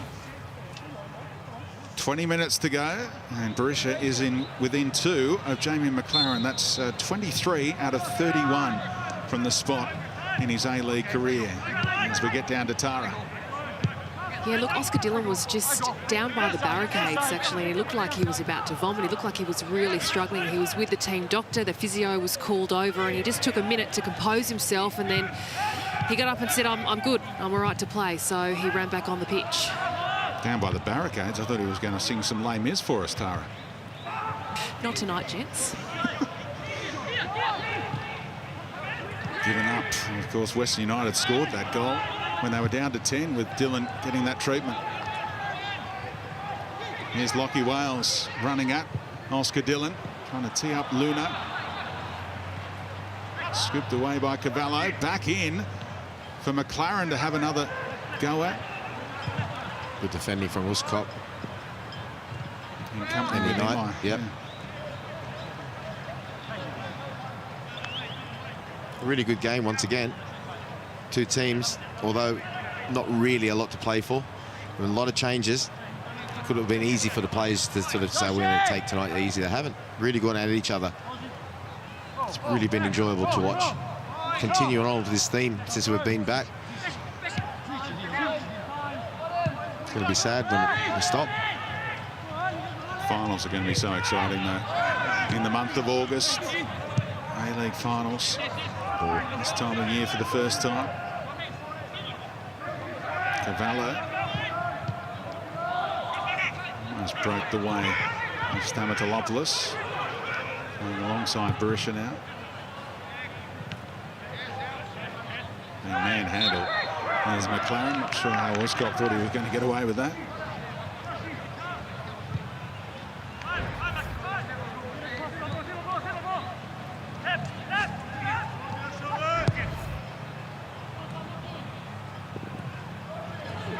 Strong defending by Imai again.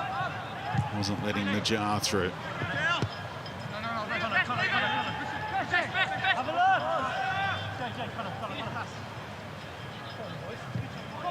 Can't see Berisha take too many throws. And a little bit suspect it was. That's cynical by Imai, asking for a booking.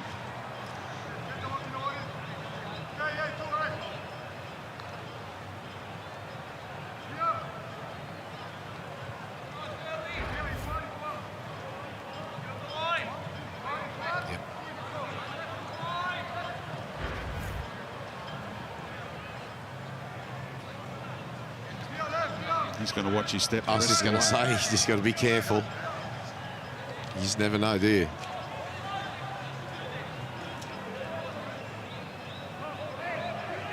"20 minutes or so. Dillon and Imai, the two Western United players on a booking. Wales delivers. Berisha clears. Atkinson can go back to Wales, but Berisha knew what was coming. Diamanti always picks the right option.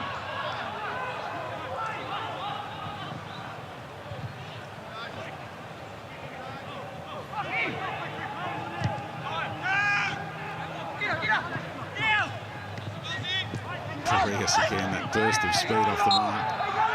Demanding a whistle, and he got one.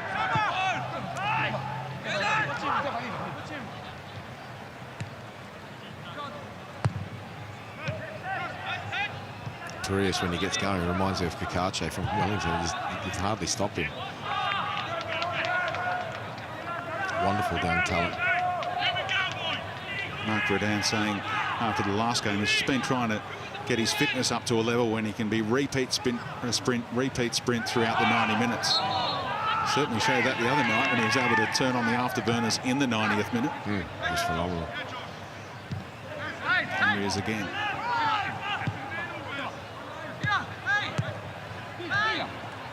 Pasquale told to turn. Diamante dropping deeper, trying to bend it around for Parias again, who nudged Atkinson over. Look at Berisha hunted down and well after the whistle, trying to practice his finishing.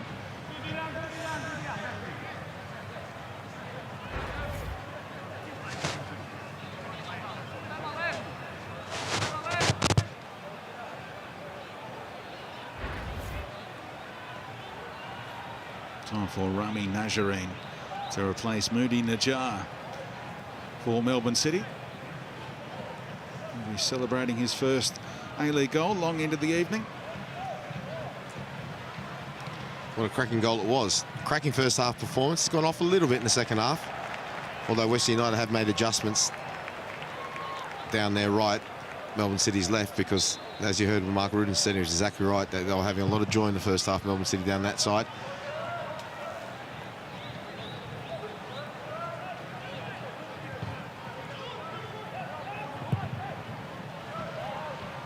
Dillon across the clear. Looks like he's made a decent recovery from that head knock.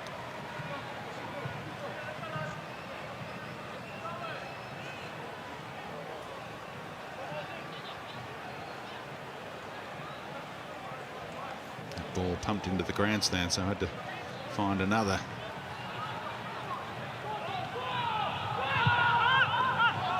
Only a chat out there.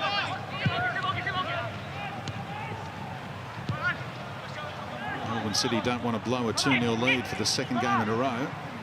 Adelaide United pegged them back to take a point in their previous encounter. Yeah, but they had to play us on off against Adelaide United. They haven't here. This has been all Western United. Not giving up. Easiest thing in the world for them, considering the situation would have been after the second goal went in to give up. They haven't.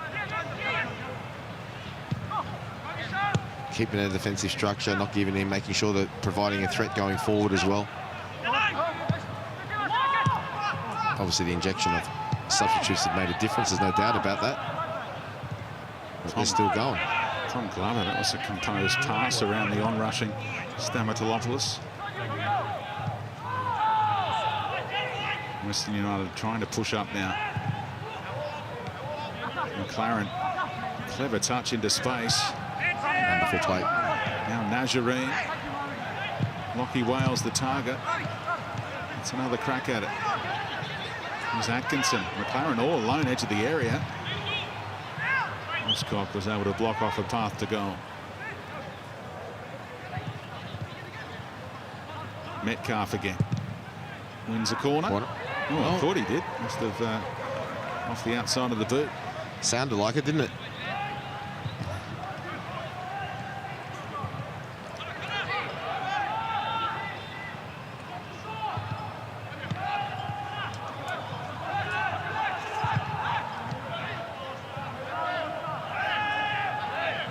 Luna knocked over by Diamante, who thought he'd just won a show of strength. You've been good tonight, Luna. Very, very sharp. Had that knee heavily strapped, and he's a key player. It's like that's the issue here, wincing after that contact. Yeah, just got him on the end, outside of the knee. That can be very painful sometimes.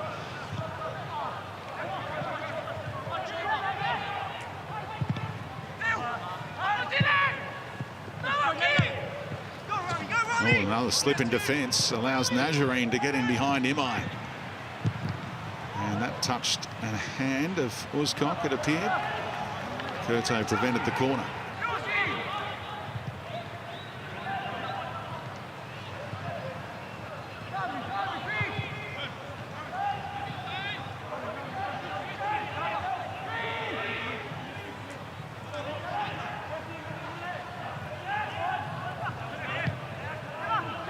Play by Dillon, seems to be okay, which is great news. A good play by him, bringing the ball forward.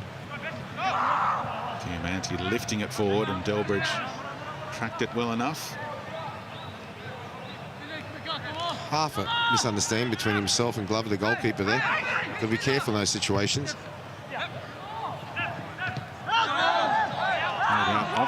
Diamante by Nazarene, who didn't get the decision he was after. Western United's throw.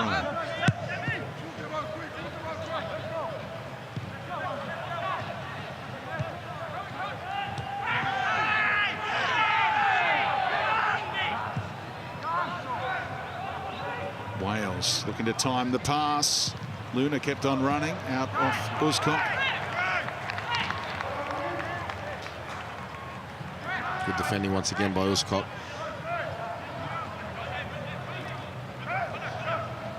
Luna shaking his head there. Let's hope he's not feeling his knee, because he's been excellent since the restart as well. And tonight he's been very good as well. He's just got that little knock on the outside of it.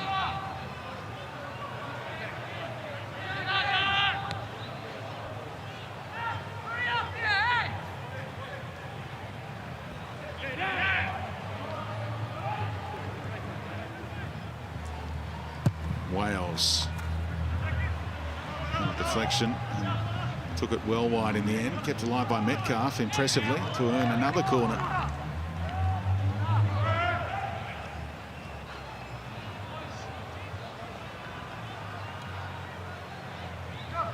Andrew Durante rested completely tonight by Mark Rudan, the veteran defender.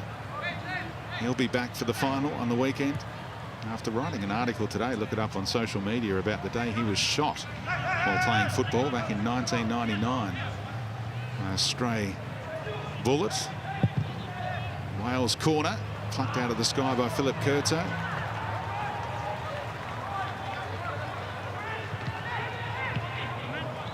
Heavy touch by Imai.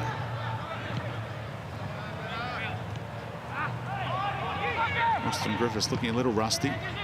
A lot of football for him of late, of course. Diamante looking for Berisha. Has to spin around and hunt it down and play Cavallo in. Back post, Parias back across the face. May have been offside if Cavallo actually got involved there. They keep coming, Western United. That understanding between Berisha and Diamante is a joy to watch. That time he split the difference between a couple of youngsters. I think one thing that we've seen quite clearly from a lot of these teams being in a hub and being together for so long is the understanding between all their players have become better and better. But nothing else to do pretty much but concentrate on obviously keeping themselves entertained. But really the main thing here is football, and the understanding of some of the play I think has been a real feature. And that's, like I said, a lot of these teams that have been a hub and been together continually, you can see the benefit of that. You have the chance to treat it like you're going to a World Cup kind of tournament. Well, it's been like a mini tournament, and you know, now we're coming towards the crescendo from next week onwards. 3 days' time onwards. That Wellington final. There you go. Coming up on Saturday on Fox Sports. As Parias earns a corner for his side.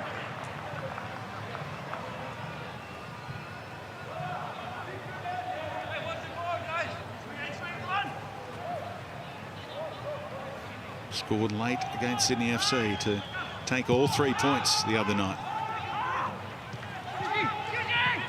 Dazelle.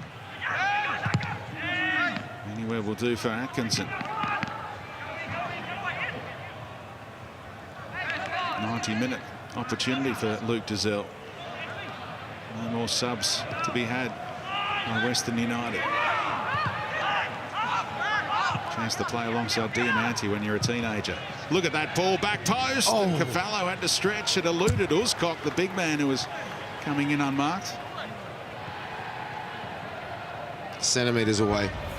Loves taking that position over on the right-hand side and whips that ball in. Oh. It was actually there, just a bit late.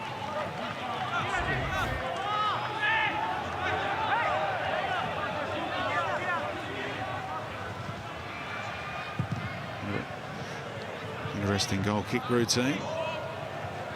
And into the pump, Melbourne City. Dazelle just didn't get the weight on the pass. Otherwise, Diamante had some room to move. Game's going to open up big time here. you sense, in the last 5 minutes. Eric Mombert just turned away in frustration there because there was plenty of space if that pass found Nazarene.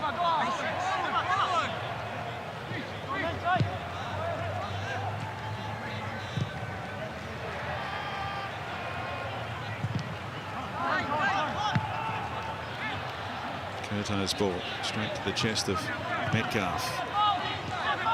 Numbers forward here.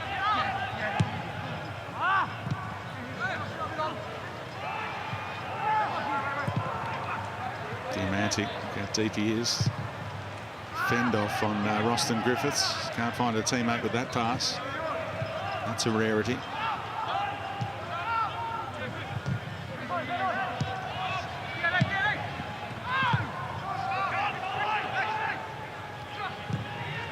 Had the option to go back to his keeper, but Finn Bickler took the positive approach.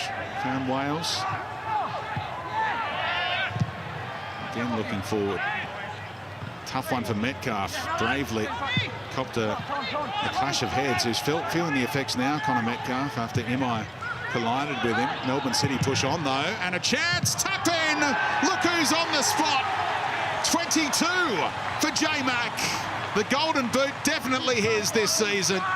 A goal poacher found by Lachie Wales. Sorry, Bess, not this year. It's J-Mac's. Cracking team goal. Superb ball in by Wales. Connor Metcalf, very, very brave. Still holding his head in back play, actually, as we speak. This ball here was excellent, but not as good as this cross. Look at this. This is a goal ball.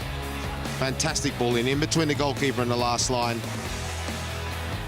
And Jay McLaren doing what he does best. Putting the ball in the back of the net.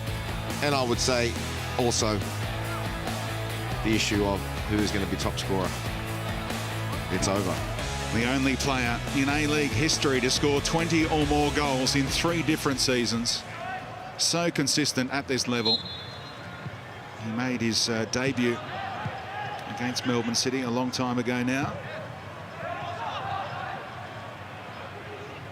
What a number 9 he is. Socceroos number 9. Super turning past them by Gazelle. Arias forced into retreat. Western United players that have come into, I should be very proud of their performance. They really pushed Melbourne City. Okay, yes, you could say it's game over now, but for a long time there, you could see the concern on Mombert and Paddy Kisnorbo on their faces. A little bit too close for comfort, I feel, from Melbourne City. These are the type of games I think they'd much rather be comfortably ahead long before that they were. Western United is the reason why they weren't. They can be very proud of themselves.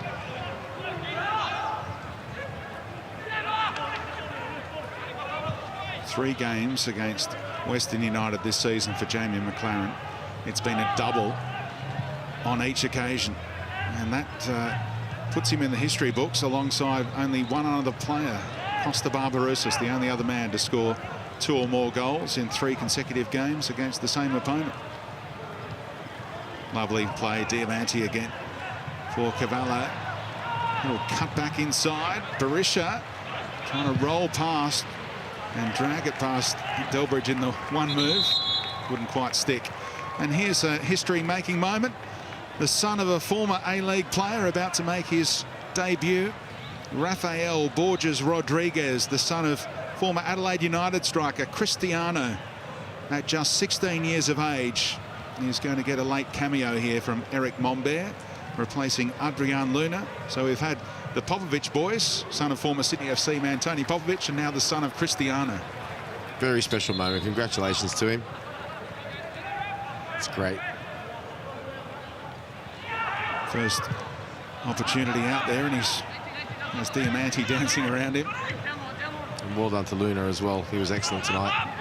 It's wonderful seeing, like I said, these young players, especially at that age. I think it really refreshes everyone. People watching and that. It's great. Delbridge across ahead of Diamanti. Borges Rodriguez, an attacking winger, scored a stack of goals at underage level. across. Cavallo first to it.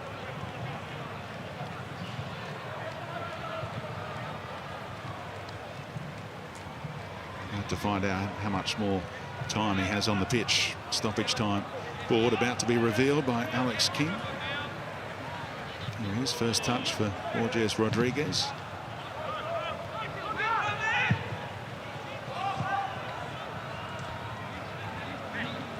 Wonder how long it'll be until he does his dad's thing and just says, just call me Raphael.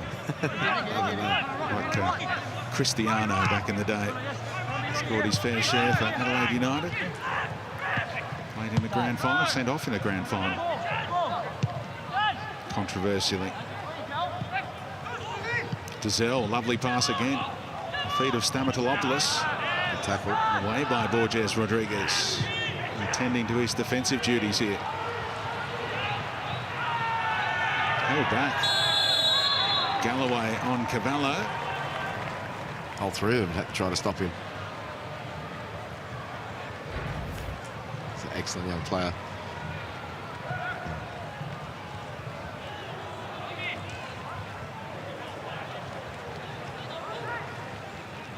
So he's got Raphael on the back of his shirt, but I did ask him what he wants to be known as today, and he did say Borges Rodriguez is his surname. Call me that.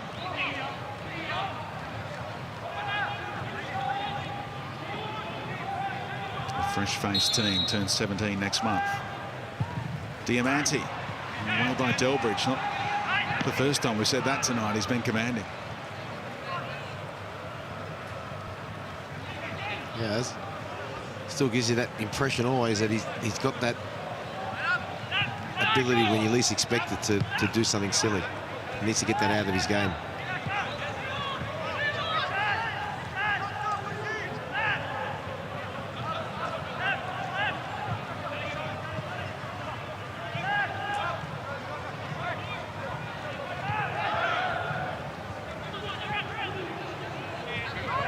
Dizelle just waited for Diamante, but then sold him short. Oh, that was a chance. Metcalf knows that his passing has been on point tonight. He could have played in McLaren for the hat-trick.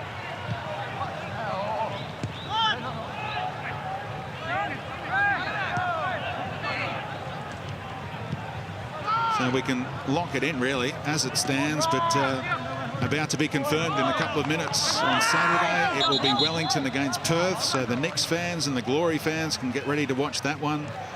4:30 p.m, half-hour pre-game as well. And then Western United will be the away team in the away dressing room on Sunday at Bankwest, and taking on the Brisbane Roar, who will be cherry ripe for that one. 6 p.m, the kickoff on that night. Ball bending out of play for the goal kick there. Great games to look forward to. Superb. I was just about to ask, if Wellington win, Sydney will play either Brisbane or Western United, correct? And if Perth win, Sydney will play either Brisbane or Western United. The easy way is to say if Wellington win, they play Melbourne City. Yes, correct, that's right. And I was saying if Perth win, they will play Sydney because they'll be the lowest ranked qualifier, and Melbourne City will play the winner out of these two. Oh, well, not these two, Western United versus Brisbane. Yep, so we'll get it out the way on Saturday night. We'll know what the situation is. Wellington win, and they will be facing Melbourne City in the first game of our doubleheader next Wednesday night. If Perth were to win that game, they would play Sydney FC, and the winner of the other final between Western United and Brisbane would face Melbourne City. Diamante looking for Berisha again, lays it off. Stamatolopoulos. Wonderful layoff.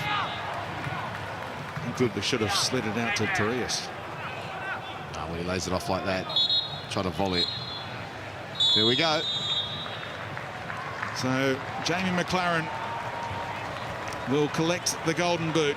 6 of his 22 goals this season have come against Western United. He loves this opposition, and he'll be hoping he gets to play them again in the finals, perhaps.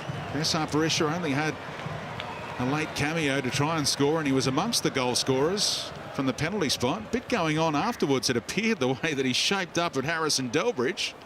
Not sure what's going on there, but at full time here at